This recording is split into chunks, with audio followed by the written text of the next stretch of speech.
As you can see, now this is the sliced turmeric which was dried in the sun for just one day.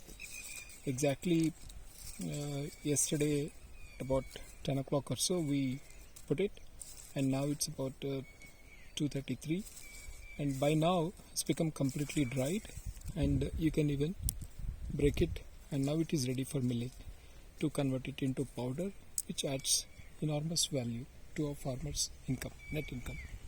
And on this black tarpaulin, we have dried it in the sun, and that actually helps because by February end, in fact by the first week of March, we get a lot of sun, and the intensity of sun is such that we should be able to get this dried within just about a day's time. If not one day, it may take 2 days, but still that's a significant advantage over the regular method which generally farmers follow, that is of boiling and drying in the sun. Full rhizome takes much longer to dry relative to the sliced rhizomes.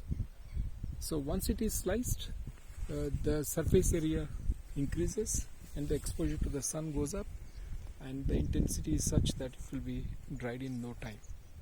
And this is a significant method because at the end of the day, the quality of turmeric also shoots up like anything, and this I found as a farmer to be of greater advantage than boiling and drying the whole rhizome.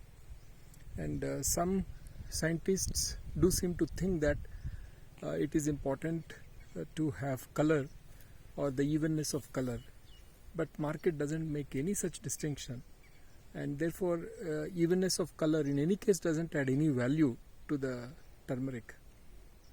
So I would suggest that the scientists apply their mind a little more to the issue of boiling, because in the northeast I have noticed, especially in the most famous Lakadong areas, where Lakadong turmeric is grown for decades, in fact almost centuries in fact.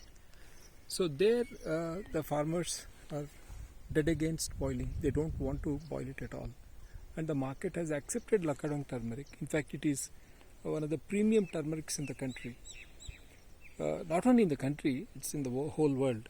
In fact, I attribute their not boiling as the principal reason as to why the curcumin content is very high, apart from other reasons. So their curcumin is as high as 7.5 averaging, whereas the curcumin that the farmers of South India or other parts of the country, whenever they return, and it only shows about 3.54%, which is almost half of what Meghalaya farmers have been able to achieve. So I suggest that the whole country should adopt the Meghalaya's model of not boiling the fresh rhizomes. And for that, we have a wonderful technological innovation from the T-Wave Technologies, Hyderabad. And I thank them earnestly for the support that they have extended to me as a farmer.